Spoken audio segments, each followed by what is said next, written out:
ఇప్పుడున్న జనరేషన్స్‌కి financial planner అవసరం అంటారండి? అంటే ప్రతిదీ కొట్టేస్తే గూగుల్‌లో దొరికేస్తుంది, చూసేస్తే యూట్యూబ్‌లో ఉంటుంది అని ఫీల్ అయిపోతున్న జనరేషన్ కళ్ళ ముందు కనిపిస్తూ ఉన్నారు. మనీ దగ్గరకొచ్చేసరికి గూగుల్‌లో ఏం కనిపిస్తుందండి? స్పాన్సర్డ్ యాడ్స్ ఫస్ట్ కనపడతాయి. ఆర్గానిక్ ఏది, స్పాన్సర్డ్ ఏది తెలుసుకోవాలి కదా. మీ గూగుల్లో ఏది కనపడుతుంది? Whoever bid more that will appear first. Search engine optimization, ORM service, ORM, online reputation management. If you want to have a good reviews and all, you need to give it a good social marketing, digital marketing company. They will increase your reputation. అంత paid కదా, reality ఎక్కడ ఉంది? Online is paid, everything is paid. ఇప్పుడు YouTube ఏంటండి, bumper add, skip add, it's all revenue కదా, revenue కదా. So కాబట్టి అంతవరకు కరెక్ట్ కాదు. మీరు ఒక ఇన్ఫర్మేషన్ తీసుకోగలరు కానీ నిర్ణయం పూర్తిగా దాని మీద తీసుకుంటే తప్పు కదా. ఇప్పుడు ఎవరి ప్రోడక్ట్ వాళ్ళు పుష్ చేస్తున్నారు. ప్రోడక్ట్ కొనాలంటే మీరు ఎత్తుకోవచ్చు, కానీ మీరు సొల్యూషన్ చూడాలంటే మీలాంటి వాళ్ళ దగ్గరికి రావాలి.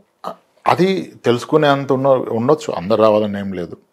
ఇప్పుడు జబ్బు తెలిస్తే కదా మందు. బట్ మందు గురించి, జబ్బు గురించి హాస్పిటల్కి వెళ్ళాలి అనే వాళ్ళకి చాలా మంది అంటే తెలుస్తుంది, కానీ ఇలా ఫైనాన్షియల్గా నాకు ఏమైనా చిక్కులు వస్తాయేమో, నేను చేస్తున్న ఇన్వెస్ట్మెంట్ ప్రాపర్గా ఉండబోతుందా లేదా అనే ఆలోచన చేసేవాళ్ళు కనిపించట్లేదు. చిక్కులు వచ్చాకే వస్తారు మేడం. జబ్బు వచ్చాకే డాక్టర్ని కలుస్తారు. రెగ్యులర్ చెకప్కి ఎవరు వెళ్తారు? మోస్ట్ ఆఫ్ ద మెసేజ్ ఎలా ఉంటాయంటే, సార్ చాలా ప్రాబ్లం ఉన్నాను, ఐ లాస్ట్ మై జాబ్, విపరీతమైన అప్పుల్లో ఉన్నాను, వడ్డీ కట్టలేకపోతున్నాను, మీరే చెప్పాలి. ఏం చెప్పలేం. చేసే ముందు వచ్చుంటే ఈ సమస్య. ఓకే, సో మీలాంటి ఫైనాన్షియల్ ప్లానర్స్ మార్కెట్లో ఉన్నారు. ఇలాంటి పర్సన్స్కి they are right to know what exactly going to be happen అనేది సలహాలు తీసుకోవడంలో తప్పు లేదు అని వాళ్ళకి ఎలా తెలియాలంటారు? ఇంకా అంటే మీ అడ్వైజ్ ఏంటి? ఇప్పుడు మీ సొసైటీలో మన పక్కనే ఉంటారు మేడం, హీరోలు ఎక్కడో ఉండరు. ప్రతి ఒక్కరి లైఫ్లో హీరోలు వాళ్ళ సరౌండింగ్స్ ఉంటారు, స్క్రీన్స్ మీద ఉండరు హీరోలు, ఇంటి పక్కన ఉంటారు. వాడిని మీరు ఐడెంటిఫై చేస్తే వాడే మీ adviser. You need not go to a certified financial planner, adviser కాదు. మీకు అర్థమవుద్ది మీ లైఫ్కి పక్కన అతని లైఫ్కి. ఇప్పుడు ఎక్కడో ఒక అతను వచ్చారు, అనంతపూర్ నుంచి వచ్చారు మీ దగ్గరికి, నా దగ్గరికి ఫైనాన్షియల్ ప్లానింగ్కి. లోయర్ ఇన్కమ్ అతను, ఫీజు కట్టి అక్కడి నుంచి ట్రావెల్ చేసి వచ్చారు. సో నేను కూర్చోబెట్టాను, చెప్పండి ఏం చేస్తారు మీరు? నేను ఒక కలెక్షన్ ఏజెన్సీలో పనిచేస్తాను sir, I make 15,000 per month salary అని చెప్పాడు. 14,000 to 15,000 ఇది పర్ మంత్ ఇన్కమ్. ఇంతకుముందు ఏం చేసేవారు అంటే ఆటో నడిపోండి సార్, ఆటో వర్కౌట్ అవ్వక దీనికి వచ్చాను. ఇప్పుడు మా వాళ్ళు వెహికల్ ఫైనాన్స్ అది ఇస్తారు, ఆ రికవరీలో కలెక్షన్ చేస్తాను, 14,000 వస్తుంది, నాకు 2 పిల్లలు, 14,000లో లైఫ్ ఎలా నడుస్తుంది, దీంట్లో ఏం ఇన్వెస్ట్ చేద్దాం అనుకున్నారు? అదే సార్ మీరు చెప్తే ఏమైనా ఇన్వెస్ట్ చేస్తున్నారు, మీరు చెప్తే దీంట్లోనే పిల్లల భవిష్యత్తు గురించి సార్ నేను మీ వీడియోస్ అన్నీ చూస్తాను, మీరు చెప్పండి నేను చేస్తాను. దీంట్లో నువ్వు చేస్తాను అంటే ఇంక పిల్లలకి భవిష్యత్తు ఇవ్వలేవు కదా, క్వాలిటీ లైఫ్ ఎలా ఇస్తావు? నువ్వు వచ్చే 14,000లో 4,000 పెడితే ఇంకేముంటుంది వాళ్ళకి? అసలు మీ తల్లిదండ్రులు ఏంటి, మీ సిబ్లింగ్స్ ఎంతమంది? సార్ మా అమ్మ నాన్న, కానీ మా సిస్టర్ దగ్గర ఉంటారు సార్, నా దగ్గర ఉండరు. మీ సిస్టర్ ఏం చేస్తారంటే, మా బావగారు లేరు సార్, ఆమెకి 2 పిల్లలు, 2 అమ్మాయిలు. పెద్ద అమ్మాయి బెంగళూరులో చదువుతుంది సార్, టాప్ కాలేజ్లో, క్రైస్ట్ యూనివర్సిటీలో చదువుతుంది సార్. చిన్న ఆవిడది కొంచెం సబ్జెక్ట్స్ పోతే మళ్ళీ ప్రిపేర్ చేపిస్తుంది. మీ అక్క ఏం చేస్తాను? కూరగాయలు అమ్ముతారు సార్ అన్నాడు.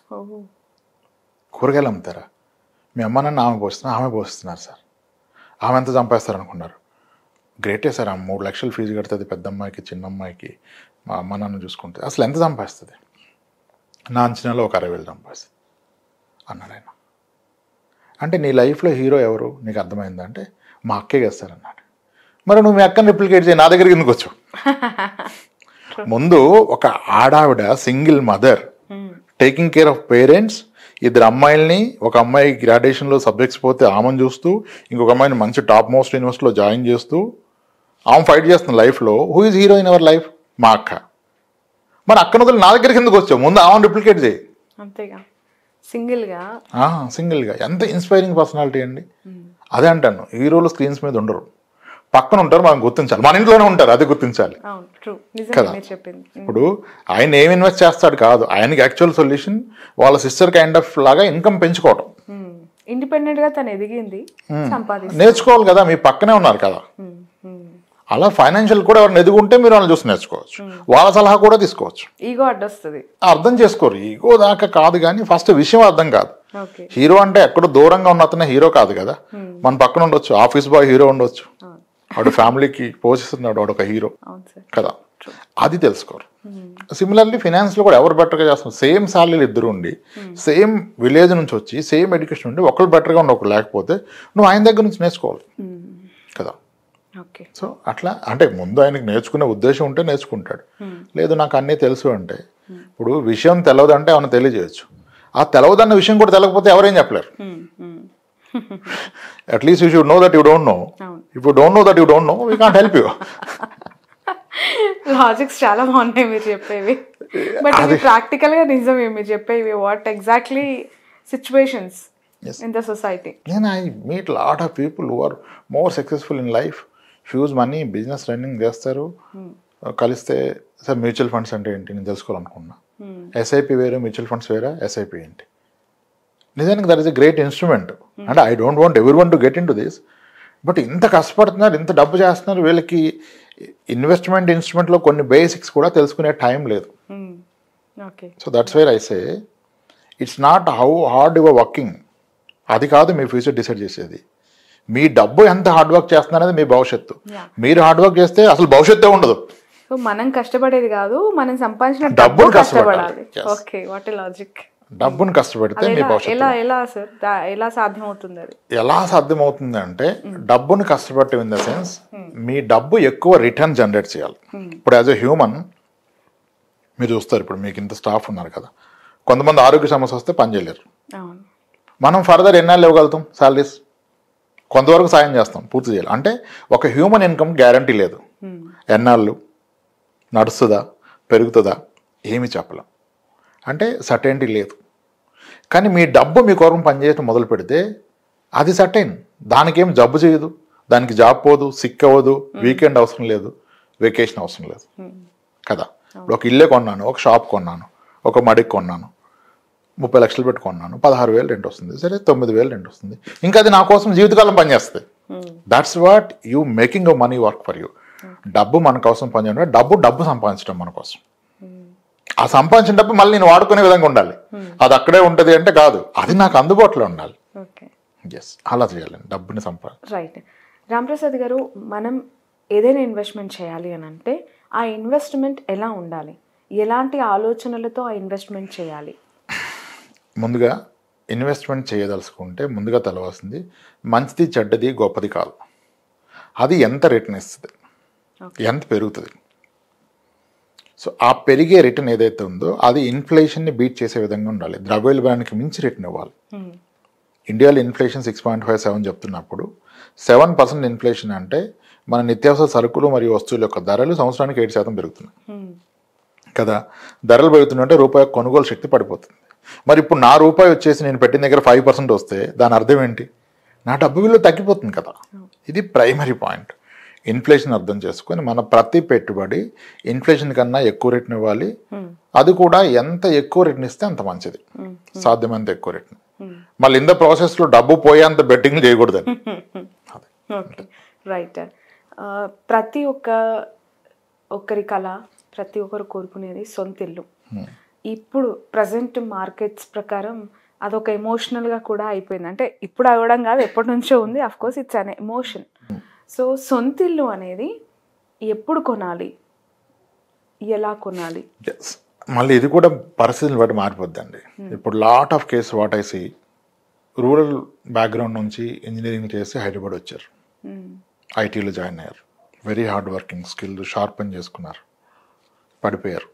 ఈ కాంపిటేటివ్ వాళ్ళు బాగా కష్టపడుతున్నారు, ఎప్పటికప్పుడు అప్గ్రేడ్ చేసుకుని జాబులు మారుతున్నారు, సిటీసీలు పెరిగిపోయి ఇన్ ద ప్రాసెస్ పెళ్లి చేసుకోవడం మర్చిపోయారు. సో ఇప్పుడు నేను చూసేది ఏంటంటే వాళ్ళు ప్లానింగ్ వచ్చిన ఎటువంటి ప్రొఫైల్స్ 34, 35 నాట్ అట్ మ్యారీడ్. నిజానికి శాలరీ 2 లక్షల పైన ఉంది, బ్యాంక్ బ్యాలెన్స్ ఆర్డీలు ఎఫ్డీలు కలిపి ఒక 65 లక్షల మేరకు ఉన్నాయి, మ్యూచువల్ ఫండ్స్లో స్టాక్స్లో ఉన్నాయి, బట్ ఎన్ని ఉన్నా నీది ఎక్కడ కనపట్లేదు కదా. అటువంటి కేసులో ఇమ్మీడియట్గా ఇల్లు కొనాల్సిందే. అంటే ఏ ధైర్యం తీస్తారు నీకు ఒక అమ్మాయిని కదా, కేస్ టు కేస్. కానీ ఒక ఇల్లు కొన్నాక అంతా ఆదుర్త పడిపోయి ఇంకోటి కొనాలంటే అప్పుడు తప్పు కావచ్చు. సో అందరికి ఒకలా కాదు, ఇల్లు కొనాలా వద్దా కాదు క్వశ్చన్, ఎవరు ఇల్లు కొనాలి, ఎవరు కొనకూడదు, కొంటే ఎంత బడ్జెట్లో కొనాలి కదా, అది ఇంపార్టెంట్. ఇంకొక తరహా ఏముంటారంటే పెళ్ళి అయిపోయింది, పెళ్ళి వచ్చారు, అందరి దగ్గర నుంచి ప్రజెంట్ ఇల్లు కొనట్లేదని, ఇంకెప్పుడు కొంటాను. కొంతమంది జీతం కూడా ఉన్నదానికన్నా ఎక్కువ చెప్పుకుంటారు కదా, అదొక అలవాటు అయిపోయింది. ఇప్పుడు ఆయన కొనాలి, ఆయనకేమో లోన్ ఒక 40 లక్షలు వస్తుంది. ఓకే, 90,000 జీతంలో ఉన్నాడు, 40 లక్షల నుంచి లోన్ రాదు. కానీ అందరి కోసం ఆయన చిన్నలు కొనకూడదని ఫిక్స్ అయిపోయాడు. కొంటే 70 లక్షలు ఇల్లు కొనాలని, 30 లక్షలు ఆయన దగ్గర సర్దుబాటు అవ్వవు. మరి 40 లక్షలు లోన్ వస్తే 30 లక్షలు కట్టాలి కదా, అవ్వదు. అలా ఊరుకుంటాడు, ఊరుకోడు. అందిన దగ్గరల్లా అప్పు తెస్తాడు. ఒక 15 లక్షల వరకు అప్పు తెచ్చి ఈయన దాచుకున్న 15 కలిపి 30 కట్టేసి మిగిలిన 40 లోన్ తీసుకుంటాడు. లోన్ తీసుకున్నాక 40,000 ఈఎంఐ, బయట తెచ్చిన 15,000కి ₹2 వడ్డీ వేసుకుంటే అదొక 30,000. ఇంకా అలా నడుస్తుంది. 20,000లో బండి నడవదు కదా. ఇలా ఇల్లు అనేది ఎస్, మీ ఆర్థికంగా మీ బలం ఎంత, అవసరం ఎంత, రెండు కలిపి ఇల్లు. కానీ ఇల్లు కొనాలా, గుడ్డిగా కొనాలా, కొనుక్కొని ఉండాలా కానే కాదండి క్వశ్చన్. అందుకనే ప్లానింగ్ అంటే డీటెయిల్గా అన్ని డిస్కస్ చేసి చెప్పాలి. కొంటే వచ్చే నష్టాలు ఏంటి, కొనకపోతే వచ్చే నష్టాలు ఏంటి. కొందరు కొనకపోతే నష్టం, కొందరు కొంటే నష్టం. సో మారిపోద్ది పరిస్థితి. ఓకే, ఇల్లు టాపిక్ వచ్చింది కాబట్టి నేను చాలా మంది రెగ్యులర్గా అడిగే క్వశ్చనే, ఇల్లు అనే విషయం వచ్చినప్పుడు హైదరాబాద్లో especially who are living in Hyderabad or metropolitan anywhere, Chennai, Bengaluru, Pune kind of మన హైదరాబాద్. సో ఫ్లాట్ తీసుకోవాలా, ఇండిపెండెంట్ హౌస్ తీసుకోవాలా అని అడుగుతూ ఉంటాను. వచ్చిన వాళ్ళేమో ఇండిపెండెంట్ హౌస్కి రేటు డబల్ త్రిబుల్ అవుతుంది, మీరు మీ ఆస్తి అదే ఫ్యూచర్లో అంటారు. మీరు గతంలో ఒక ఇంటర్వ్యూ చూసాను, మీరు అపార్ట్మెంట్లో ఫ్లాటే కొనాలి అని చెప్పడం. ఇప్పటికీ అదే చెప్తాను. అపార్ట్మెంట్ చాలా బెస్ట్ అండి compare to independent house. Explain చేయండి మాకు. ఎందుకు అని అంటే చాలా మందికి ఒక అపోహ ఉంటుంది సార్, అందులో స్క్వేర్ ఫీట్ మనకి రేటు ఫిక్స్ చేసిస్తారు, బట్ వాళ్ళు ఇచ్చే మనకి యూడిఎస్ అన్డివైడెడ్ షేర్ అనేది చాలా తక్కువగా వస్తుంది. ఎమ్యూనిటీస్ అని, కార్ పార్కింగ్ అని అడ్డంగా దండుకోవడం, మళ్ళీ ఇంటీరియర్కి మనం డబ్బులు పెట్టి మళ్ళీ చేయించుకోవడం, ఒక 20 ఏళ్ల తర్వాత అప్రిషియేషన్ ఉండదు. సో మీ సజెషన్ ఏంటి, మీరు ఎందుకు సజెస్ట్ చేస్తున్నారు? మీరు చెప్పిన స్ట్రాంగ్ అబ్జెక్షన్స్ అందరి నుంచి. ఫస్ట్ ఆఫ్ ఆల్ నేను మెయింటెనెన్స్ కట్టాలి, రెంట్ కట్టినట్టుగా. ఎమ్యూనిటీస్కి నేను ఛార్జెస్ పే చేయాలి. ఓకే, అన్డివైడెడ్ షేర్ తక్కువ వస్తుంది, డిప్రిషియేషన్ అవుతుంది. ఓకే, సో ఎమ్యూనిటీస్కే కదా కడుతున్నారు, లేదని కట్టట్లేదు కదా. ఇప్పుడు ఇండిపెండెంట్ హౌస్లో you can't build a pool, you can't build a jog, you can't build gym కదా. సో వాటికి మరి ఆబ్వియస్గా everything comes at a cost. ఇప్పుడు ఒక విషయం చెప్తానండి, హైదరాబాద్లో ఉన్న గేటెడ్ కమ్యూనిటీస్లో, డీసెంట్ సైజ్ అండ్ అబోవ్ కమ్యూనిటీస్లో మీ పిల్లలు కనుక అక్కడ పుట్టి పెరిగితే 11 years వయసు వచ్చే నాటికి గేటెడ్ కమ్యూనిటీస్ ఉన్న పిల్లల్లో అందరూ స్కేటింగ్ చేస్తారు, స్విమ్మింగ్ చేస్తారు, బాస్కెట్బాల్ ఆడతారు, అందరితో సోషల్గా కమ్యూనికేట్ వచ్చేస్తుంది. ఎందుకంటే అక్కడ క్రౌడ్ ఎక్కువ ఉంటుంది కదా పిల్లలు. ఆ క్రౌడ్ ఉండడం ఒకటి, వాళ్ళు ఆడుకోవడానికి కమ్యూనిటీస్ ఉండడం ఒకటి. మీ వాడు సండే ముందు కింద వెళ్ళిపోతే 11 o'clockకి వాడు లంచ్కి మీరు పిలిస్తే తప్ప రాడువాడు. మరి అదే మీరు ఇండిపెండెంట్ హౌస్లో ఉంటే వాడు ఎక్కడ ఆడుకుంటాడు? మీతో ఆడుకుంటుంది, బోర్ కొట్టదా? ఈ యాక్టివిటీస్ అన్నీ అవుతాయా?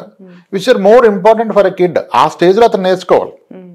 ఈ physical activities plays a major role for his future. ఇప్పుడు స్కేటింగ్ చేసినప్పుడు బ్యాలెన్సింగ్ ఇన్ లైఫ్ తెలిసిపోద్ది, స్విమ్మింగ్లో ఫీర్ వెళ్ళిపోద్ది, సన్నగా భయపడరు. ఇది ఆల్ గేమ్స్ ఏంటంటే ఇంకా లైఫ్ స్కిల్స్ పెంచేస్తాయి. మీరు ఒక కమ్యూనిటీకి వెళ్తే ఏమవుద్ది, నార్త్ వాళ్ళు ఉంటారు, తెలిసిపోద్ది, వీనికి లాంగ్వేజ్ తెలిసిపోద్ది, కొట్టుకుంటారు, తిట్టుకుంటారు. దట్స్ వాట్ నీడెడ్ కదా. అది ఇండిపెండెంట్ హౌస్లో మనం బిల్డ్ చేయలేం. ఎంతవరకు అమ్మతో ఉంటే వీడు ఎప్పటికీ అమ్మ అనుకుంటాడు, పెళ్ళి కూడా అమ్మ అనుకో ఉంటాడు. అది కదా, ఇవన్నీ ఆలోచించాలి. మీరు ఓన్లీ ఎమోషనల్గా ప్రైస్ అన్నారు, ప్రైస్ పరంగా అపార్ట్మెంట్ ఏం డిప్రిషియేట్ అవుతుంది. మీరు అసలు నేను అడుగుతున్నాను ఛాలెంజ్గా, ఎవరైనా ఒక 20 years back, 30 years old apartment depreciation అంటే తగ్గడం కదా మీనింగ్. 30 years బ్యాక్ కొన్న అపార్ట్మెంట్ హైదరాబాద్లో అది 10 రెట్లు పెరగకుండా ఉన్నది ఒక్కటి చూపించగలరా? నేను చెప్తాను లిస్ట్. సారథి స్టూడియో ఉంది కదా మీకు దగ్గరలో, కీర్తి అపార్ట్మెంట్ ఉంది, లాల్ బంగ్లా ఎదురుగా దివ్యశక్తి అపార్ట్మెంట్ ఉంది, ఓకే, కుందన్ బాగ్లో శాంతిబాగ్ అపార్ట్మెంట్ ఉంది, సోమాజిగూడలో క్రాంత్ శిఖర్ అపార్ట్మెంట్ ఉంది. క్రాంత్ శిఖర 1987లో around 50,000 flat cost, 50,000 1987. Shantibagh apartment 87-88లో 90,000. Apartment flat cost 90,000. డిప్రిషియేషన్ అంటే తగ్గాలి కదా. ఈరోజు ఎంతకు వస్తుందండి? 1,00,000కి వస్తుందా, 3 లక్షలకు వస్తుందా, 10కి వస్తుందా, 20కి వస్తుందా, 30కి వస్తుందా, 40కి వస్తుందా? ఎన్ని రెట్లు పెరిగింది? అది 40 రెట్లు పెరిగింది. మనం డిప్రిషియేషన్ మాడుతున్నాం. అప్సిగూడ స్ట్రీట్ నెంబర్ 8లో 2005 వరకు ఫ్లాట్ 6 లక్షలకు మించి లేదు. కదా, తెలుసు కదా మీకు ఈ విషయం. మరి 2004-05 నుంచి ఇప్పటికి 20 ఏళ్ళే కదా గడిచింది. టూ మచ్ ఆఫ్ గ్రోత్ అక్కడ. మరి 60 లక్షలు అయింది కదా, 10 రెట్లు పెరిగింది. డిప్రిషియేషన్ ఏది? కూకట్పల్లి మలేషియన్ టౌన్షిప్ ఎంతకి అమ్మారు? 18 లక్షలకి అమ్మారు. ఇప్పుడు 1.5 crore. ఎక్కడుంది డిప్రిషియేషన్? అంటే ఇప్పుడు అన్నీ డిబేట్ వస్తాయి. స్థలం అయితే ఇంకా బాగా పెరిగేది కదా అంటారు. స్థలం అయితే ఇంకా బాగా పెరిగేది కదా అంటారు. స్థలం ఎంత పెరుగుతుందో కూడా లెక్కేయండి మీరు. స్థలం మీరు కొంటే అంతా బాగుంటాయి. ప్రతి 6 yearsకి రెట్టింపు అవుతుంది. 6 yearsకి రెట్టింపు అవుతుంది లాంగ్ టర్మ్లో. ఎప్పుడన్నా షార్ట్ టర్మ్లో 2 yearsలో రెట్టింపు ఉండొచ్చు. దాని అర్థం అది స్టాండర్డ్ కాదు కదా. ఒకసారి 2 yearsకి అయితే మళ్ళీ అవుతుందా? అవదు, స్లో అవుతుంది. ఒకసారి పెరగకపోవచ్చు, అది కూడా కాదు. మీరు ఎవరైనా ఒక 20 years బ్యాక్ స్థలం కొంటే, 20 years బ్యాక్ 6 ఏళ్ల క్రితం జహీరాబాద్లో కొన్నాడు, ఎకరం 10, ఇప్పుడు 90 అయిందంటే వదిలేండి, కొన్ని ఎక్సెప్షన్స్ ఉన్నాయి, కాదనట్లేదు. 20 years బ్యాక్ మీరు స్థలం కొంటే అది ఇంచుమించుగా ప్రతి 6 ఏళ్ళకి రెట్టింపు అవుతుంది. 6 ఏళ్ళకి రెట్టింపు అంటే మీకు అది 12% ఇచ్చినట్టే. మన వాళ్ళు ఏమో 100% కదా అంటారు. 100 అవుతుంది అబ్సల్యూట్ యాన్యువల్లీ. మళ్ళీ యాన్యువల్ అనగానే 6 yearsలో 100 కదా, 100/6 కొట్టి 16.600. అది కూడా తప్పు లెక్క. 100/6 చేయకూడదు. 6 మామిడికాయలు 100 రూపాయలు అయితే మామిడికాయ ఎంత అంటే 100/6 వడ్డీ లెక్కలు అవుతాం. మీకు 2018లో కొని 24కి డబుల్ అయితే 6 yearsలో డబుల్, 18లో మీకు 16% వస్తే దాని నెక్స్ట్ 5 years ఆ 16 మీద కూడా రావాలి కదా, వడ్డీ మీద వడ్డీ. చక్రవడ్డీ కట్టరు. 6 ఏళ్ళలో రెట్టింపు అంటే రూల్ ఆఫ్ 70 అని ఒక ఫార్ములా వాడతారు డబుల్ అయినప్పుడు. దాని ప్రకారం 12%. అంటే స్థలం ఇచ్చేది 12, అంతకుమించి ఏమి రాదు దాంట్లో. అది పక్కన పెట్టేయండి. ఇప్పుడు అపార్ట్మెంట్కి రండి. మీరు ఎక్కడ అపార్ట్మెంట్ అని తీయండి, 95% కేసెస్లో మీరు అపార్ట్మెంట్ ఫ్లాట్ కొంటే అది ఎవ్రీ 10 yearsకి డబుల్ అవుతుంది. ఎన్ని ఇయర్స్ ఓల్డ్ అయినా 10, 20, 30, 40 కాదంటే మీరు ఏ జనప్రియ అన్న 30 years బ్యాక్ తీయండి. నేను చెప్పిన మనకి సారథి స్టూడియో పక్కన కీర్తి తీయండి. ఎందుకు మరి మీరు మీ క్యాలిక్యులేషన్స్, మీ స్టాటిస్టికల్ అనాలిసిస్ ఇలా ఉంది, బట్ మార్కెట్ లో ఫ్లాట్ అనేది అసలు వినరు. కాదు. ఇప్పుడు నేను ఫ్లాట్ అసలు నేను ఇలా అపార్ట్మెంట్ చెప్పగానే ఇండిపెండెంట్ హౌస్ బెస్ట్ అంటారు ఒక కింద కామెంట్. నేను అంటాను, అరే బాబు నేను మీ వైఫ్ మంచిదండి అని చెప్తున్నాను. మీరేమన్నారు, మా పక్కింటి ఆయన వైఫ్ ఇంకా చాలా మంచిదండి అంటారు. తప్పు కదా కంపారిజన్. ఇప్పుడు ఒక విషయం తేలనివ్వాలి, ఇక్కడ ఆపరు. లేకపోతే అన్డివైడ్ షేర్ తక్కువ వస్తుంది అంటాడు. అసలు అన్డివైడ్ షేర్ ఎక్కడ వస్తుంది ప్లేస్లోకి? మీరు ఎంత కొన్నారు మొదటి పాయింట్. నెక్స్ట్ పాయింట్, మీరు అమ్మితే ఎంతకు అమ్మారు, మీరు ఉంటే కంఫర్ట్గా ఉన్నారా, మీరు లేకపోతే రెంట్ వస్తుంది. అన్డివైడ్ షేర్ ఎక్కడ ఉంది? ఇప్పుడు అన్డివైడ్ షేర్ 60 గజాలు ఉంటే ఎవరన్నా పోతే వీళ్ళు అక్కడ పాతి పెడతారా? పెట్టరు కదా. How does it matter? కూలిపోయినప్పుడు అంటాడు. కూలిపోయిన చూసారు ఎవరన్నా? ఇప్పుడు 30 ఏళ్ళు గడిచిన అపార్ట్మెంట్లు హైదరాబాద్లో ఉన్నాయి, 40 ఏళ్ళు గడిచిన అపార్ట్మెంట్స్ ఉన్నాయి. ఈ రోజు కూలలేదు. కూలిదని ఎందుకు ఆలోచిస్తున్నారు మీరు? అందరూ అదే మాట్లాడుతున్నారు, అందరూ అదే నమ్ముతున్నారు. నిజమేంటి? ఇప్పుడు అందరూ అసలు 30 years బ్యాక్ అపార్ట్మెంట్ 2 లక్షలు కొని ఇప్పుడు 50 లక్షలు ఉంటే కూడా అతను కూడా అపార్ట్మెంట్ డిప్రిషియేషన్ అంటాడు. అరే మీరే కొన్నారు కదా. అవును, you bought at 2 lakhs. Growth కదా. ఇంకోటి చాలా మంచి రైజింగ్ ఫిగర్ తో రెంటల్ ఎంత ఉంటది? ఇప్పుడు నేను చెప్పాను క్రాంతి శిఖర 50,000 కొను. ఇప్పుడు క్రాంతి శిఖర రెంట్ ఎంత వస్తుంది? 20,000 వస్తుందా? వస్తుంది కదా. ఆయన కొన్నది 50,000కి, ఇప్పుడు అతను సంవత్సరానికి వచ్చే రెంట్ 2,50,000. మీరు డిప్రిషియేషన్ మారుతున్నారు. అది ఇంచుమించుగా 38 ఏళ్ళు అయ్యాక అపార్ట్మెంట్ మారుతున్నాం. కీర్తి అపార్ట్మెంట్లో ఎంత వస్తుంది? దివ్యశక్తి ఎంత వస్తుంది? శాంతిబాగ్ అపార్ట్మెంట్ ఎంత వస్తుంది? మలేషియన్ టౌన్షిప్ ఎంత వస్తుంది? మీరు 20 years మళ్ళీ ఇంకొక ఏమంటారు, సార్ మీరు అన్నది కరెక్టే, 2004-05లో ఎక్కడ చూసినా హైదరాబాద్లో 1000 SFT 5 లక్షలు అండి, 5-6. ఇప్పుడు సెకండ్ హ్యాండ్ 45 లక్షలకు వస్తుంది. నిజమే, కానీ కొత్తది 80 లక్షలు ఉంది కదా అంటాడు. ఇది ఎలా కంపారిజన్ అండి? పాతదాన్ని కొద్దంతా ఎలా చేస్తారు? పెళ్ళై 25 ఏళ్ళు కొత్తగా చేసుకున్నాడు కట్నం ఎక్కువ ఇస్తున్నారు, తక్కువ ఇచ్చారండి, అలా తప్పు కదా. ఆ రోజు నీకు పిల్లడు ఎక్కువ అంటాడు, తప్పది కంపారిజన్. మీరు పాతదాన్ని కొద్దంతా చేస్తున్నారు.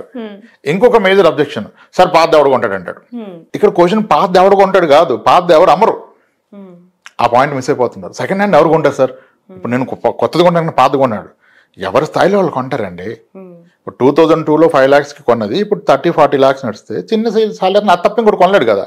నిజానికి మీకు సెకండ్ హ్యాండ్ ఫ్లాట్స్ కొనడానికి దొరకవు.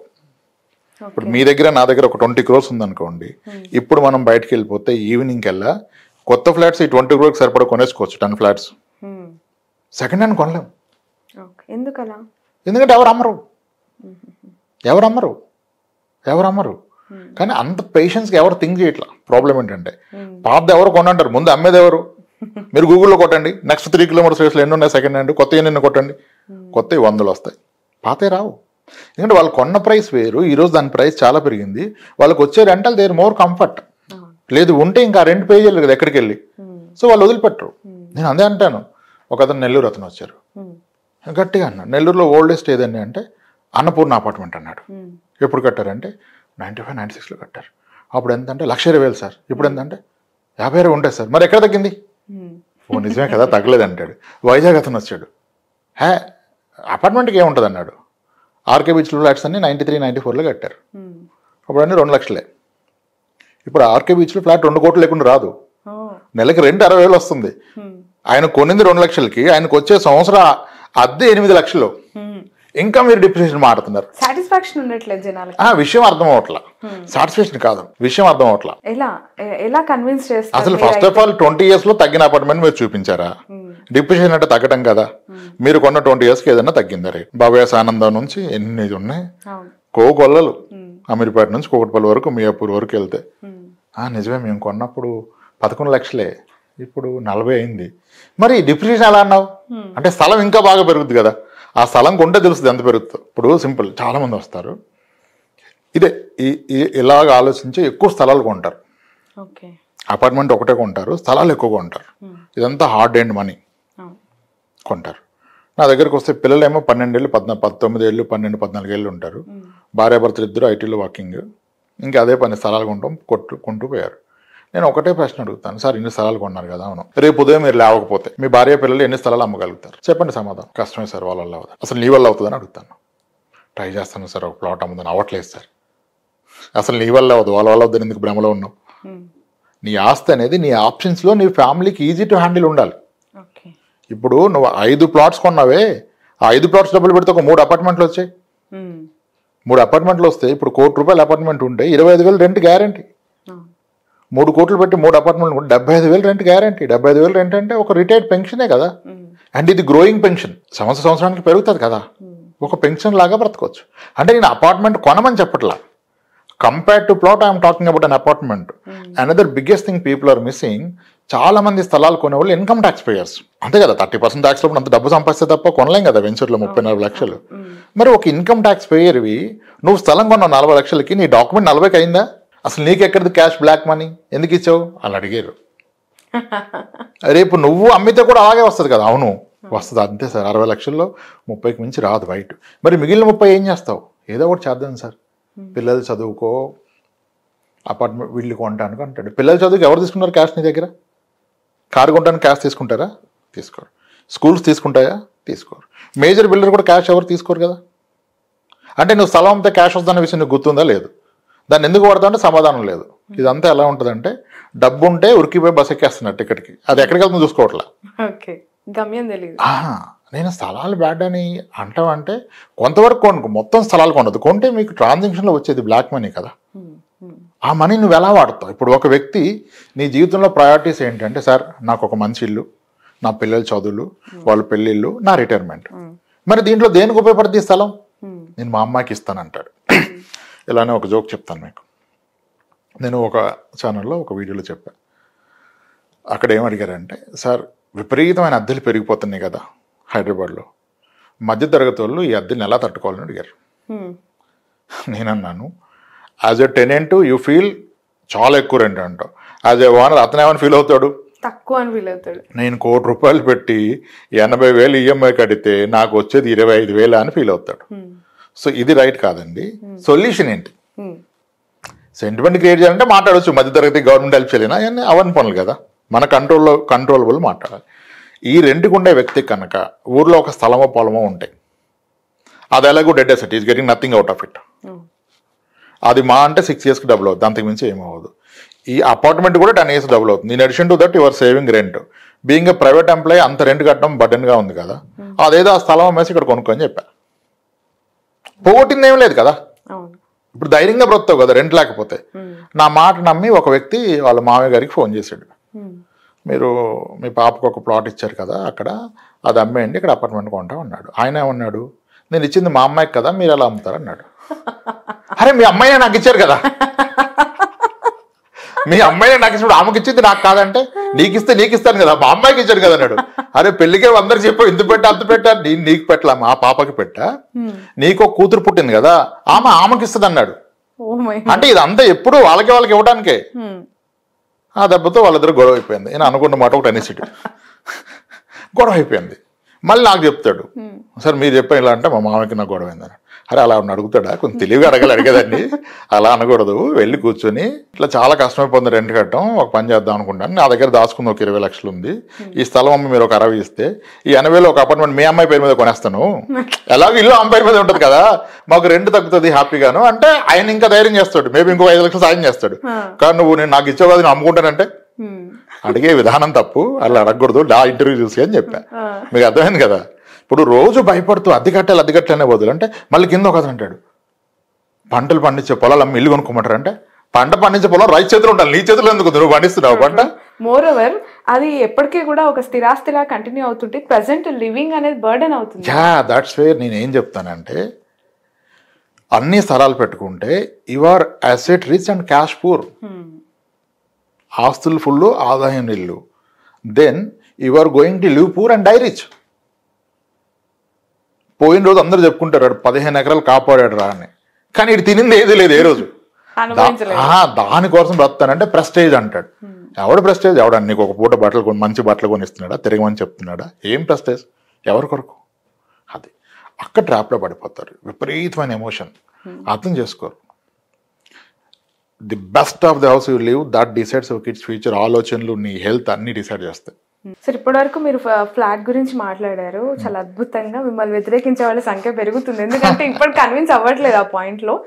ఇండిపెండెంట్ హౌస్ కి ఫ్లాట్ కి డిఫరెన్స్ ఏంటి, దాన్ని సమర్థించే వాళ్ళకి పాజిటివ్స్ నెగిటివ్స్ కూడా ఒకసారి. ఎక్కువ మంది సమర్థించేది ఇండిపెండెంట్ హౌస్ నే, ఫ్లాట్ ని సంబంధించరు. నిజం ఏంటంటే నేను ఎక్కడ అపార్ట్మెంట్ ఫ్లాట్స్ అమ్మట్లేదు, నేను బిల్డర్ కాదు.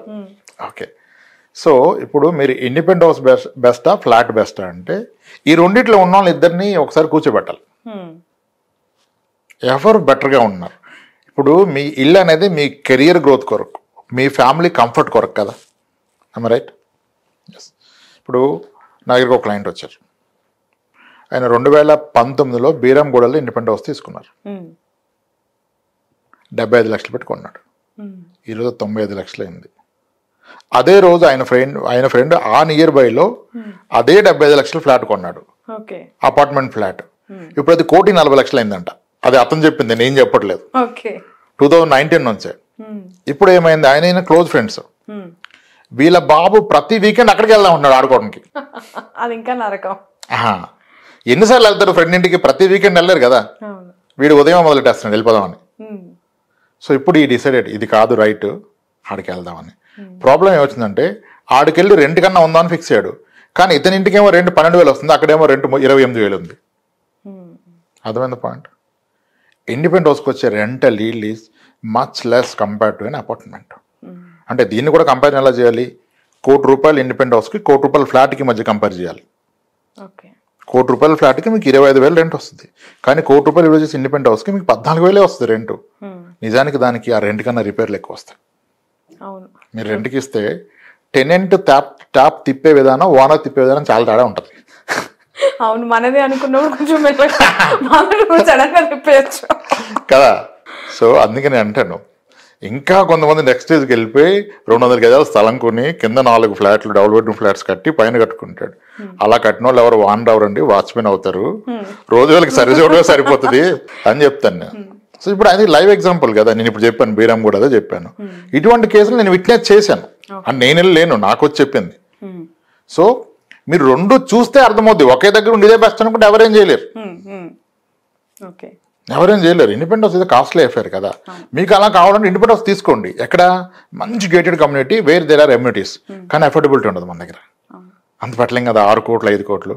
నేను అప్పుడు ఏం చెప్తానంటే, తెలుగు ఒక పని చేయొచ్చు, మీరు గేటెడ్ కమ్యూనిటీలో 2.5 crore ఫ్లాట్ తీసుకోండి. ఈరోజు ఏ గేటెడ్ కమ్యూనిటీలో అయినా 2.5 crores ఫ్లాట్ తీసుకుంటే మీకు 60,000 రెంట్ గ్యారంటీ కదా వస్తుంది. 60,000కి మీకు 6 కోట్ల వెళ్ళ రెంట్కి వస్తుంది తెలుసా. ఇక్కడ తీసుకోండి, అక్కడ రెంట్కుంటాను అని చెప్తాను నేను. నా దగ్గరకు ఒక క్లయింట్ వచ్చారు, ఆయన కొంపల్లో ఒక అద్భుతమైన విల్లాలో రెంట్కుంటాడు, ₹1,00,000 రెంట్ పే చేస్తారు నెలకి. ఆయన కాంట్రాక్టర్. సార్ నాకు మా వారం చూస్తే జాలేస్తుంది సార్, అతను ఒక ఎన్ఆర్ఐ అన్నాడు. ఎందుకు అన్నాను, 12 కోట్లు పెట్టి వెళ్ళాగా ఉన్నాడు సార్, నాకు ₹1,00,000 నెలకి రెంట్కి ఇచ్చాడు. అంటే ఎంత వస్తుంది సంవత్సరానికి? 1%. అయితే అసలు ఆయనకు అర్థం కాని విషయం ఏంటంటే, ఇంటీరియరే 50-60 లక్షలు పెట్టి చేయించాడు, అది 7-8 ఏళ్ళకి పోద్ది, పోతే మళ్ళీ ఒక 80 పట్టాలి కదా. ఈ 8,000 నేను ఇచ్చిన రెంట్ ఆ ఇంటీరియర్కే సరిపోదు, అతనేమో ఎన్ఆర్ఐ కొన్ని ఎక్కడో ఉన్నాడు అన్నాడు. సో అతను బిజినెస్ అతను కాబట్టి ఆయన పనిచేస్తుంది కదా. అఫోర్డబిలిటీ ఉంటే ఎమ్యూనిటీస్ కొరకు, ఇల్లు అనేది మీ కంఫర్ట్ అండ్ ఎమ్యూనిటీస్ మీ పిల్లల గ్రోత్ కొరకు, అది ఎక్కడ ఉంటే అది కరెక్టే. మీకు అఫోర్డబిలిటీ ఉంటే విల్లా ఇది ది బెస్ట్. కానీ అన్ని 110 గజాలు వెంచర్లో ఇంటి పెట్టేసుకుంటే మీకు ఆ కంఫర్ట్ ఉండదు, అసలు గాలి వెళ్తూ రాదు. అసలు ఎక్కడండి ఈయన బెడ్రూమ్ డోర్కి ఆయన బెడ్రూమ్ కిటికీకి ఎంత ఉంటుంది గ్యాప్? 3 అడుగు దూరం ఉంటుంది. జీవితంలో కిటికీ ధరలేరు, మళ్ళీ దానికి ప్రైవసీ ఇండిపెండెన్స్ అంటే ఎలా? మీరు ఊర్లలో ఇండిపెండెన్స్ అద్భుతం. మనకి ఒక 8 సెంట్ల పెరడ్ ఉంది, అన్ని మొక్కలు ఉన్నాయి, బ్యాక్ యార్డు ఫ్రంట్ యార్డు, 10 కార్లు పడతాయి, అది వేరు. సిటీలో ఎలా ఉంది? మీ కారు పెట్టాక పక్కన సైకిలే రాదు కదా, పిల్లోడు సైకిల్. రోడ్డు మీదకి వెళ్తే డేంజర్, లోన్ తోడడానికి సైకిల్ లేదు, ఇంకా సైకిల్ రాదు. అదే మీరు మంచి అపార్ట్మెంట్ పెద్ద ఉంటే సైకిల్ వచ్చేస్తుంది 3 ఏళ్ళకు 4 ఏళ్ళకు. అందుకని చెప్పేది రెంటల్ ఇల్లు పరంగా ఎక్కువ ఎఫెక్టివ్గా చూస్తే మీకు ఇండిపెండెంట్ హౌస్ ప్రతి 8 ఏళ్ళకి రెట్టింపు అవుద్ది, అపార్ట్మెంట్ 10 ఏళ్ళకి రెట్టింపు అవుద్ది. కానీ ఇక్కడ రెంట్ ఎక్కువ వస్తుంది కదా, ఎఫెక్టివ్గా రెండు సేమ్ యాజ్ అన్ ఇన్వెస్ట్మెంట్ చూస్తే. But as a consumption where I'm comfort, where my kids are growing అంటే అపార్ట్మెంట్ అని నేను ఫీల్ అవుతాను. So it's up to individual, ఎవరి వాళ్ళు తీసుకోవచ్చు. Right sir. Next one more greatest plan అంటే ఐ మీన్ ప్లానింగ్ చేసుకోవాల్సిన విషయం ఏదైనా ఉందంటే అది గోల్డ్. సో గోల్డ్కి సంబంధించి ఆర్నమెంట్స్ బెటరా, బిస్కెట్స్ బెటరా, గోల్డ్ స్కీమ్స్ ఉంటాయి కదండి, అవి ఎంతవరకు సేఫ్ అంటారు? Gold bonds, gold schemes, ornaments, gold బిస్కెట్లు, gold bars. In the best form of the gold is gold ornament. Biscuit కాదు, బిస్కెట్ కాయిన్ కాదు. ఎందుకంటే మీకు గోల్డ్ ప్రైస్ పెరిగితే కాయిన్ ప్రైస్ అంతే పెరుగుతుంది, గోల్డ్ ఆర్నమెంట్ ప్రైస్ కూడా అంతే పెరుగుతుంది, అంతే కదా. గోల్డ్ బాండ్ కొన్నా అలాగే పెరుగుతుంది, డిజిటల్ గోల్డ్ అంటున్నారు, గోల్డ్ బాండ్, గోల్డ్ అవి కూడా అంతే పెరుగుతాయి. అంటే అన్నీ పెరిగేది ఒకటే. కానీ అదే ఆర్నమెంట్ ఫామ్లో ఉంటే మనం కూడా కన్జ్యూమ్ చేస్తాం, ధర పెరుగుతుంది, ఇనేవే మీరు వాడుకుంటున్నారు దాన్ని, అది అద్భుతం కదా. ఇప్పుడు పాయింట్ వస్తుంది, అద్భుతం అంటారేంటి? 15% వేస్టేజ్ మేకింగ్ ఛార్జ్ ఎవరిస్తారు? స్టోన్ వెయిట్, మేకింగ్ చార్జెస్, మరి అవన్నీ లేకుండా ఆ షేప్ రాదు కదా. అలా అయితే బిస్కెట్ ప్యూర్ ఉంటుంది కదా, బిస్కెట్ అనేది దానికి ఒక హోల్ వచ్చేస్తే ఇందులో ఇది చూడండి, స్టోన్స్ ఉంటాయి, రాళ్ళు ఉంటాయి, మన పగడాలు, ముత్యాలు, పూసలు అన్ని. మరి అప్పుడే కదా అన్నం వస్తుంది. కాయిన్ కి హోల్ పెట్టేసుకోపోయారా, ఏముండవు కదా, ఖర్చు ఉండదు పని. అలా కాదు. ఇప్పుడు ఒక ఆర్నమెంట్ కొనేది ఎందుకు? మన భార్య, మన పిల్లలు, వాళ్ళు హ్యాపీ, మనం హ్యాపీ, అందుకొరకు కదా. దాన్ని మీరు దాంతో కంపేర్ చేద్దాం. అంటే మీ ఆనందం ముందు ఆ 15-18% you need to lose it. మీరు అన్న నెక్స్ట్ స్కీమ్లు అది కూడా లేకుండా ఇస్తున్నారుగా. 11 months స్కీమ్ కడితే 15-18% వరకు మేకింగ్ ఛార్జ్ లేకుండా ఇస్తున్నారుగా. అది అద్భుతం, కట్టుకోండి. ఎస్, మళ్ళీ స్కీముల్లో డిఫాల్ట్ అయితే ఏంటి అన్నారు కదా, అంటే అయిందనుకోండి. ఇప్పుడు 10,000 గోల్డ్ స్కీమ్ కడుతున్నారండి. 10,000 కట్టాలంటే ఆయన శాలరీ కనీసం 70,000 ఉండాలి కదా. 70,000 శాలరీ పర్ మంత్ ఉంటే 10,000 కట్టగలుగుతారు. ఒకవేళ గోల్డ్ స్కీమ్ అతను ఎత్తేసారు, అది కంపెనీస్ యాక్ట్ ప్రకారం, రెగ్యులేషన్ ప్రకారం నడిపిస్తున్నారు. అది ఇన్ అడ్వాన్స్ పర్చేస్ స్కీమ్ అంటారు దాన్ని. అంటే ఒక గూడ్స్ తీసుకోవడానికి 11 నెలల ముందుగా అడ్వాన్స్ ఇవ్వచ్చు. అది గవర్నమెంట్ కంపెనీస్ యాక్ట్ ఉంది, దాని ప్రకారం నడిపిస్తున్నారు. ఇప్పుడు ఏమంటాడు, నేను 11 నెలలు కట్టాక ఆయన పారిపోతే ఏంటి? నువ్వు 11 నెలలు కట్టింది ఎంత? 1,10,000. అతను పారిపోయాడు అనుకోండి, నీ 2 నెలల జీతమే కదా, దాంట్లో జీతం ఏం పోదు కదా. నువ్వు ఇదంతా ఎప్పుడు ఆలోచించాలి? నేను పోయి పనికిరాని వెంచర్లో 30 లక్షలు పోతే ఏంటని ఆలోచించాలి కదా. 3 ఏళ్ల జీతం, 4 ఏళ్ల జీతం, ఇదంతా చిన్నదే కదా. ఇప్పుడు ఏ వ్యక్తి కూడా తన పూర్తి జీతం కట్టడు కదా. జీతంలో నువ్వు 10%, 15% అది పోతే 1 నెల జీతం అయిపోయేది, జీవితం పోదు కదా కదా. బట్ గోల్డ్ బిస్కెట్స్ ని ఒక ఇన్వెస్ట్మెంట్ గా చూసే వాళ్ళకి మీ అడ్వైజ్ ఏంటండి? అంటే మీరు ఆర్నమెంట్ చూస్ చేసుకుంటే ఆనందాలు నిజంగానే వెలకట్టనేవి, చాలా మధుర క్షణాలు. ఒక జ్యువెలరీ వేసుకుంటే మాలాంటి ఆడవాళ్ళ మొహం వెలిగిపోతుంది. అదే బిస్కెట్ ఉంటే బీరువాలో పెట్టుకొని చూసుకోవాలి, ఎందుకు మరి అది. ట్రూ. ఇంకోటి ఏంటంటే, ఇప్పుడు చాలా మంది మీరు ప్రాక్టికల్ గా మాట్లాడితే, ఒక అత్యవసరం వస్తే ఆదుకునేది భార్య, ఇంకెవరు కాదు. భార్య ఎప్పుడు ఆదుకుంటుంది? ఆర్నమెంట్ ఉంటే తీసి ఇచ్చేస్తుంది, ఏడొకరాయి తీసుకెళ్ళటది. ఇది తీసుకెళ్ళిన ఎందుకు టెన్షన్ పడుతున్నారు మీరు? ఏముంది, ఇంట్లో ఉన్నది పెట్టండి, ఏముంది 2-3 లక్షలకి ఎందుకని చెప్తారు. అదే కాయిన్ ఉంటే దాన్ని తీసుకోరు తెలుసా, గోల్డ్ బ్యాంకులో మీకు కాయిన్ ప్లేట్ చేసుకోరు, ఆర్నమెంటే ప్లేట్ చేస్తారు. అది చాలా మంది మిస్ అవుతారు. ఎలాగూ పెరిగేసేమో, దానికి తోడు మీరు కన్జ్యూమ్ చేస్తున్నప్పుడు ఆ ఆనందం ముందు 15% ఆబ్వియస్ గా పోతుంది. మీ అజంప్షన్ ఏంటి? పెరుగుతున్నాయి గోల్డ్ ప్రైజెస్, ఎలా చూస్తున్నారండి? ఇట్ ఈస్ నాట్ ప్రెడిక్టబుల్ కాదండి. గోల్డ్ ప్రైస్ ప్రెడిక్ట్ చేయలేం. అది గ్లోబల్ పారామీటర్స్ మీద డిపెండ్ అయి ఉంటుంది. గోల్డ్ వీఆర్ ఇంపోర్టింగ్ కదా. ఒక మంచి ప్రాపర్టీ అంటే ల్యాండ్, కొంత గోల్డ్, దేని మీద మీరు ఇన్వెస్ట్మెంట్ చేయాలి అని చెప్తారు? పోనీ ఇన్వెస్ట్మెంట్ చేస్తే వీటిలో ఏది ఫస్ట్ ప్రయారిటీ చేసుకోవాలి? ఒక వ్యక్తి 20 లక్షలు పెట్టి బంగారం కొన్నాడు, ఒక వ్యక్తి 20 లక్షలు పెట్టి స్థలం కొన్నాడు. ఇద్దరు ఒకే కంపెనీలో జాబ్ చేస్తున్నారు. ఒకరోజు ఇద్దరికి జాబ్ పోయింది. 20 లక్షలు పెట్టి స్థలం కొన్నాడు ఏం చేయగలుగుతాడు? దాని నుంచి ₹1 ఆదాయం ఉంటుందా? అమ్మగలడా? ఒక్క మంత్ పే స్లిప్ లేకపోతే మీకు పర్సనల్ లోన్ కూడా రాదు, ఆఖరికి ఇంటి మీద టాప్అప్ లోన్ కూడా రాదు. కానీ అదే గోల్డ్ ఉంటే ఇమీడియట్గా సిబిల్తో సంబంధం లేదు, వస్తుంది కదా. దట్స్ వాట్ లిక్విడిటీ ప్లానింగ్ అంటే. మీకు 50 తులాలు బంగారం ఉంది, 20 లక్షల ప్లాట్ ఉంది, ఓకే. నాకు బంగారమే లేదు, నేను ప్లాటే కొంటాను, బంగారం పెరగదు, ప్లాట్ బాగా పెరుగుద్ది అంటే తప్పదు. ఇది అది రెండు ఈక్వల్గా బిల్డ్ చేయండి. కానీ మొత్తం అక్కడ పెడితే మీ అవసరానికి ఆదుకోలేదు కదా. ఓవర్ నైట్ సేల్ అవ్వదు. ఎస్, ఓవర్ నైట్ కాదు, ఓవర్ మంత్స్ కూడా అవ్వట్లేదు అండి కదా. అది అమ్మినా మళ్ళీ చెప్పానుగా, సగం క్యాష్ మీకు వైట్ రాదు, దాన్ని ఏమీ చేయలేరు. ఈ ఛాలెంజెస్ అన్నీ ఉంటాయి. అంటే అన్ని ఆస్పెక్ట్స్ ఇలా ఒకటి అవ్వదు కదా. ఇలా ఒక వ్యక్తికి మనం ఎంత డిస్కస్ చేస్తాం, 1 అవర్ కూర్చుంటే ఒక 3 టాపిక్స్. కానీ ఇంకా ఎన్ని ఉన్నాయి? గోల్డ్, ప్లాట్, హౌస్తో లైఫ్ అయిపోయిందా? పిల్లల ఎడ్యుకేషన్ ఏంటి, పిల్లల మ్యారేజ్ ఏంటి, మన రిటైర్మెంట్ ఏంటి, అవన్నీ చెప్పడానికి టైం సరిపడదని ఈ బుక్ రాయటం జరిగింది. నిజంగా సార్ చాలా అద్భుతంగా ఉంది.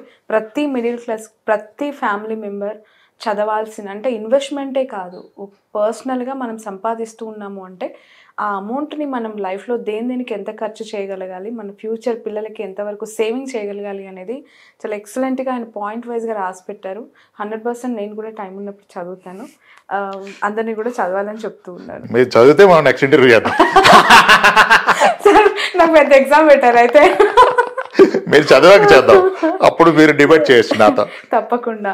ఆఖరి మజిలీ అని రాశారు సార్, నాకు చాలా ఇంట్రెస్టింగ్ అనిపించింది. జీవితంలో వ్యక్తికి ఆఖరి మజిలీ ఎలా ఉండాలి అనేది. నేనేమంటున్నానంటే, మీకు మూవీ హిట్ అవ్వాలంటే ఫస్ట్ హాఫ్ కన్నా సెకండ్ హాఫ్ గ్రాండ్గా ఉండాలి. ఫస్ట్ హాఫ్ ల్యాగ్ ఉన్నా ఓకే, కానీ సెకండ్ హాఫ్లో ల్యాగ్ వస్తే ఇంపాక్ట్ బ్యాడ్గా ఉంటుంది. సిమిలర్లీ ఒక లైఫ్లో ఇటు గొప్ప అంటే అటు రిటైర్మెంట్ లైఫ్ గొప్పగా ఉండాలి. వర్కింగ్ లైఫ్లో నడిచిపోద్ది, రిటైర్మెంట్ లైఫ్ నడవదు. ఎందుకంటే వన్స్ యూ రిటైర్డ్, మీకు పెద్దరికం, మీరు ఇంటి పెద్ద. ఏ ఫంక్షన్కి వెళ్ళినా ముందు పెద్దోడు అతను ఎక్కించిన అంటారు, వీడు ఖాళీ చేయి ఊపితే ఎక్కలేరు, ముందుగా ఎక్కించి ఊపుకుంటూ వెళ్ళకూడదు కదా. మీరు వర్కింగ్ అప్పుడు ఎవరిని ఇన్వైట్ చేస్తే ఒక ఫంక్షన్కి, నాకు కుదరదని చెప్పొచ్చు, నాకు అవ్వదు, ఆ రోజు మీటింగ్ ఉందని అబద్ధం చెప్పొచ్చు. రిటైర్మెంట్ అయినోడికి చెప్పడానికి ఏం హక్కు లేదు. 3 రోజులు ముందేరా ఏం చేస్తావు, ఖాళీగా ఉండి అంటాడు, ఆడే వచ్చి కారు హారన్ కొడతాడు, ఎక్కువ తీసుకెళ్తా అంటాడు. సో కాబట్టి retirement is a very critical component. ఆఖరి మజిలీ అది చాలా గ్రాండ్గా ప్లాన్ చేసుకోవాలి. The best of the life style unit to lead is post retirement. దానికి చాలా ప్లానింగ్ అవసరం, చాలా విషయాలు తెలుసుకోవాలి. నాకు రాబోయే అవసరాలు ఏంటి, ఇవన్నీ ఆరోగ్య సమస్యలు వస్తాయేంటి, దానికి ఒక సరైన ఆరోగ్య బీమా. తర్వాత అకేషన్స్కి, ఇప్పుడు గ్రాండ్ చిల్డ్రన్ వాళ్ళ పేరెంట్స్ మీరు గొప్పగా సాక్రిఫైస్ చేసి చదివిస్తే ఆడికేం గొప్పలేదు, ఆడికి ఏదైనా గిఫ్ట్ ఇస్తే గొప్ప. ఇప్పుడు వాడికి సైకిల్ కొనిస్తే గొప్ప కదా, వాళ్ళ నాన్నకి ఇల్లు కొనిస్తే వాడికేంటి కదా. ఇప్పుడు ఒక అమ్మమ్మ నాయనమ్మ ఉన్నారు, అమ్మమ్మ రిటైర్డ్ పెన్షనర్, నాయనమ్మ పెన్షనర్ కాదు, చదువుకోలే. ఇప్పుడు హాలిడేస్లో ఎవరి దగ్గరికి వెళ్తాడు, ఎవరు గిఫ్ట్లు ఇస్తే వాళ్ళ దగ్గరికి వెళ్తాడు కదా కదా. కాబట్టి రిటైర్మెంట్ లైఫ్ని చాలా బాగా ప్లేస్. అంటే ఆ టైంలో మీరు కోరుకునేది ఆ లవ్, రెస్పెక్ట్, దాన్ని పైసలతో కొనుక్కోవాల్సి వస్తుంది. సో దానికి ప్రిపేర్డ్గా ఉండాలి. That's very critical part in one's life. Okay, ఎస్ఐపికి సంబంధించి ఏం సార్ డీటెయిల్స్? చాలా మంది ఎస్ఐపిస్ గురించి డిస్కస్ చేస్తున్నారు. ఏంటి ఎస్ఐపిలో ఖచ్చితంగా పెట్టాలంటారా? ఎలా ప్రాసెస్ స్టార్ట్ చేయాలి? ఇప్పుడు మీ దగ్గర ఇంటర్వ్యూకి ఒకళ్ళు వచ్చారండి, ఇంటర్వ్యూ యూ హ్యావ్ సంథింగ్, ఒక ఎస్ఈఓ పోస్ట్ చూస్తున్నారు, 4 వచ్చారు ఇంటర్వ్యూకి. ఫస్ట్ అమ్మాయి ఎవరైతే వచ్చిందో ఆవిడ మీ విలేజ్ అండ్ మీ స్కూల్లో జూనియర్. ఓకే, మీకు గుర్తొచ్చింది, చాలా మంచి అమ్మాయి, హెల్ప్ఫుల్. ఆ ఒక్క బేసిస్ మీద ఆమెను తీసుకుంటారా? ఇంకొక 4 వెయిటింగ్ ఉన్నప్పుడు మన ఊరే కదా ముందు తీసేసుకుందాం తీసుకుంటారా? ఇంటర్వ్యూ చేసి చూస్తారా?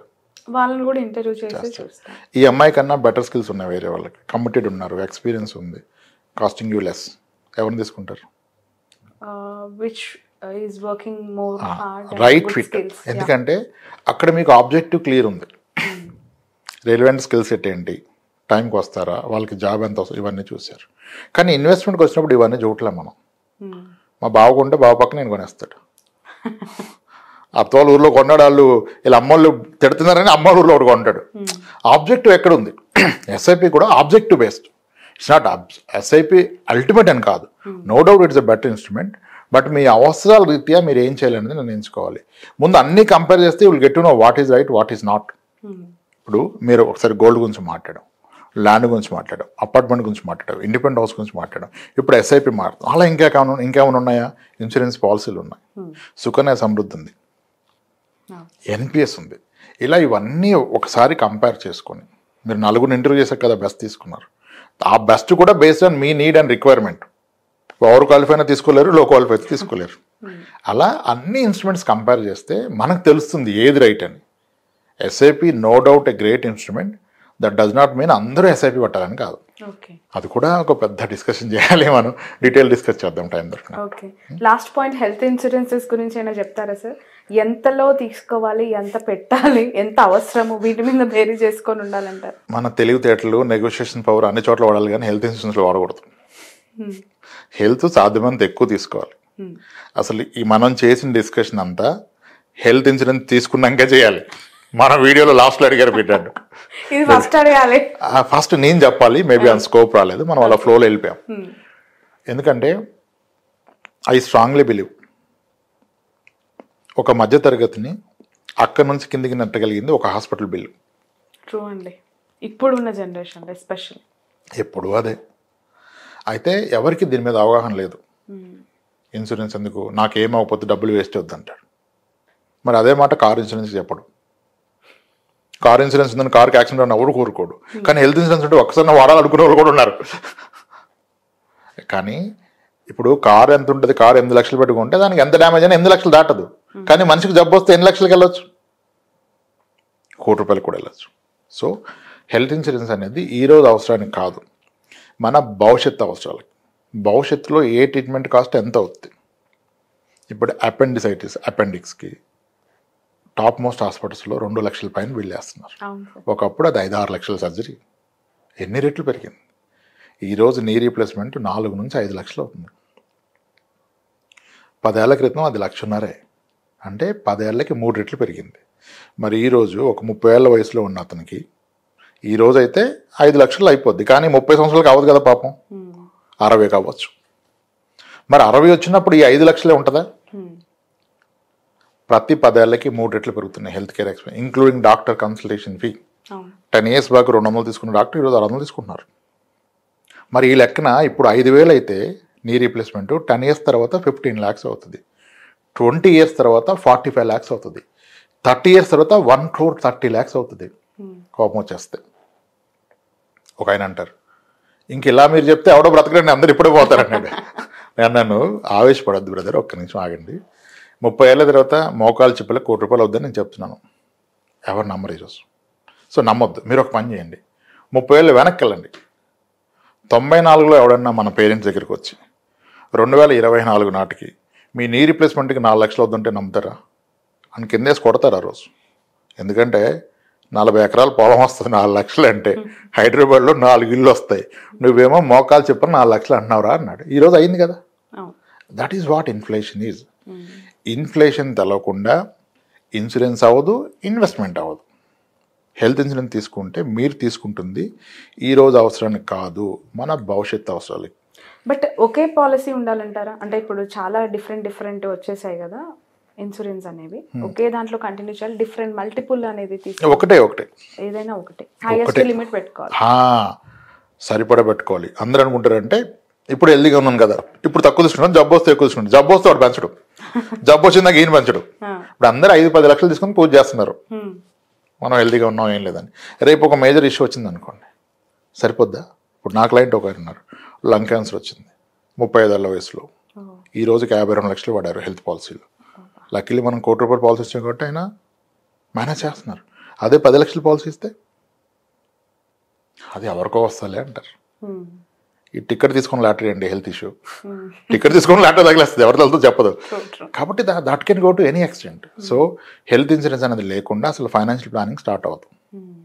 ఫస్ట్ ప్రయారిటీ అది లేకుండా that's like the pillar of the building. Pillar లేకుండా స్లాబ్ వేస్తే కూలిపోతుంది. హెల్త్ ఈజ్ మస్ట్ అండి. అది లాట్ ఆఫ్ డిస్కషన్ చేసి ఎవరు తక్కువకి ఇస్తాడు కాదు, ఏది బెటర్గా ఉంటుంది. నాకు 30 ఏళ్ళ తర్వాత నీ రీప్లేస్మెంట్ సరిపోతుందా? క్యాటరాక్ట్ ఎంత అయింది ఈరోజు? 80,000కి వెళ్ళిపోయింది క్యాటరాక్ట్. అంటే నేను ఏమంటానంటే మీ లైఫ్లో ఏ జబ్బు రాదనుకుంటే, యాక్సిడెంట్ అవ్వదనుకుంటే కూడా ప్రతి ఫ్యామిలీకి 1 కోటి రూపాయల పాలసీ కావాలి, హెల్త్ ఇన్సూరెన్స్. అదేంటి అంటాడు, ఏ జబ్బు రాకపోతే ఎందుకు అంటాడు. జబ్బులు రాకపోవచ్చు కానీ బాడీలో కొన్ని సర్వీసింగ్స్ ఉన్నాయి. Cataract, kidney stones, gallbladder stones, hernia, pile surgery, vascular veins, ఇవన్నీ ఏంటి? These are not diseases, these are servicing in the body. Clutch పెట్లు మార్చారా, బ్రేక్ షూ మార్చారా, ఇంజిన్ ఆయిల్ మార్చారా, వైపర్స్ మార్చారా, ఫిల్టర్స్ క్లీన్ చేశారా? Same is the case. మీకేం జబ్బు రావాల్సిన అవసరం లా, ఈ సర్వీసింగ్లు కూడా లక్షల్లో అయిపోద్ది. మరి లక్షలు ఈరోజు రేపు రాను పెరుగుతాయి కదా, వాటికి అనుగుణంగా పాలసీ. జబ్బు వస్తే భయపడి తీసుకోవద్దు, ఏ జబ్బు రాకపోయినా జీవితకాలంలో అంత వాడేస్తాం, దాన్ని దృష్టిలో పెట్టి తీసుకోవాలి policy. Thank you so much అండి రామప్రసాద్ గారు. మళ్ళీ అంటే బుక్ చదవకుండా ఇంటర్వ్యూ మాత్రం ఇవ్వాలి, నేను మాత్రం చదువుతాను. మీరు చదివి చేయండి, చేద్దాం మనం. తప్పకుండా I will try to complete it soon. చాలా చాలా మంచి విషయాలు, బట్ ఇది ఇంత తొందరగా కంప్లీట్ అయ్యే సబ్జెక్ట్స్ కాదు, మీ ద్వారా మేము తెలుసుకోవాల్సిన చాలా బుక్లెట్ ఇది. సో విడతల వారీగా మనం చేస్తూనే ఉందాము. అండ్ చాలా మంది అంటే సంపాదిస్తూనే ఉన్నారండి. Society running and running and running, వాళ్ళు దేనికోసం పరిగెత్తుతున్నారు అనేది తెలుసుకోలేకుండా పరిగెత్తేస్తున్నారు, కానీ ప్రాపర్గా దాన్ని ఎక్కడికి వెళ్ళాలో తెలకుండా బస్సులు ట్రైన్లు ఎక్కేస్తున్నారు. సో వాళ్ళకి మనం రూట్ చెప్దాం మీ ఎపిసోడ్స్ ద్వారా.